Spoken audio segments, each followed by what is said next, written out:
Salut à tous, ici Stéphane de forex-trader.fr. Nous sommes le 21 septembre 2015, on va parler du câble de GU.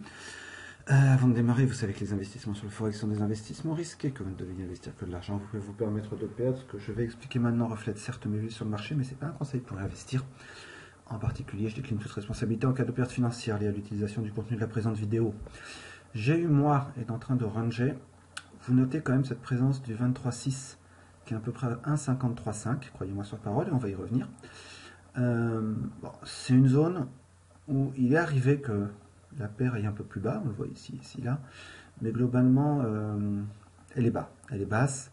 Le chandelier haussier, on note ici, je ne sais pas quel niveau c'est, 1,59,7, ben, on va le garder aussi en mémoire, celui-là, le 1,59,7, 1,59, parce qu'on va voir que c'est très important pour la suite. Il y a ici une résistance.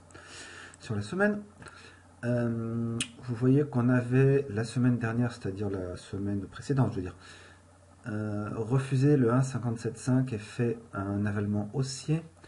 Vous voyez qu'ensuite, la semaine dernière cette fois, on a poursuivi cet avalement haussier avec un chandelier, mais un chandelier à haute vague qui indique qu'on a quelques problèmes, et on a buté sur une résistance qui était à peu près vers 1,55 niveau psychologique, et on ouvre légèrement au-dessus, puisqu'on est à 1,55,4.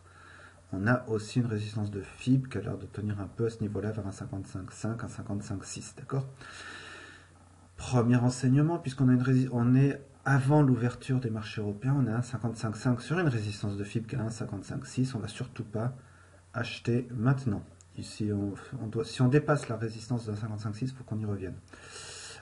Et on note qu'on a aussi une résistance ici, et de toute manière, si on part vers le haut, ce sera mon TP, 1,58,5 qui est raccord avec ce qu'on a vu ici, les trois petites SMA mensuelles là. Jour. Sur le jour, on voit notre ligne de 1,55 qui correspondait donc à un support psychologique, d'accord, avec 3 SMA, qu'on a jeudi, enfin on vient de retester et on est en train légèrement d'essayer de sortir de cette zone. On note aussi la zone de 1,53,5 qui correspond, vous vous souvenez de le FIB mensuel, 23,6, c'est celui-là. On a la MS 200 qui arrive, on voit que la dernière fois, c'est vraiment à ce niveau-là qu'on a rebondi, donc c'était très... c'est arrivé donc jeudi ou vendredi, en jour, mercredi-jeudi, pardon, ça c'est vendredi. C'est là qu'on a rebondi, on a été pour l'instant rejeté par toutes les résistances qu'on a vues, la résistance ici sans doute, et on est au-dessus de ces supports-là. Ce qui veut dire, sur le jour, on remarque aussi qu'on est en train de monter quand même, après les derniers plus bas. Nos plus bas sont plus hauts que les précédents, et nos plus hauts sont plus hauts que les précédents. Donc j'aurais tendance à dire qu'on risque de remonter. Pour moi, je surveille 1,55, d'accord,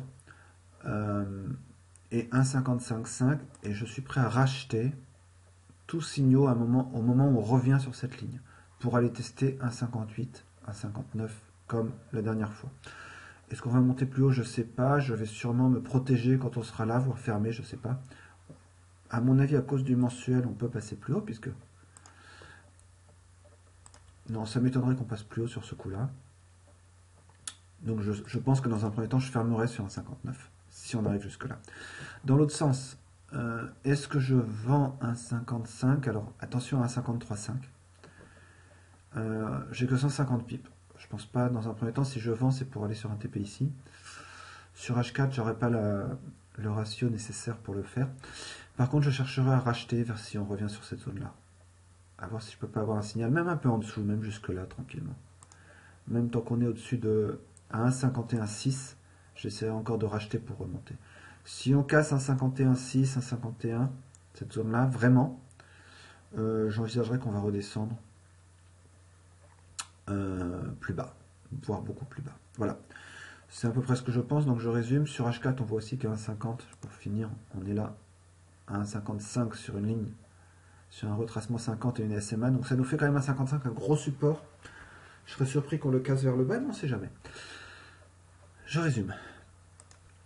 Je regarde ce qui se passe à 1,55, mais j'attends l'ouverture du marché européen et qu'on revienne vers 1,55, 1,55,5 pour essayer d'acheter, de trouver des signaux acheteurs et vendre vers 1,59.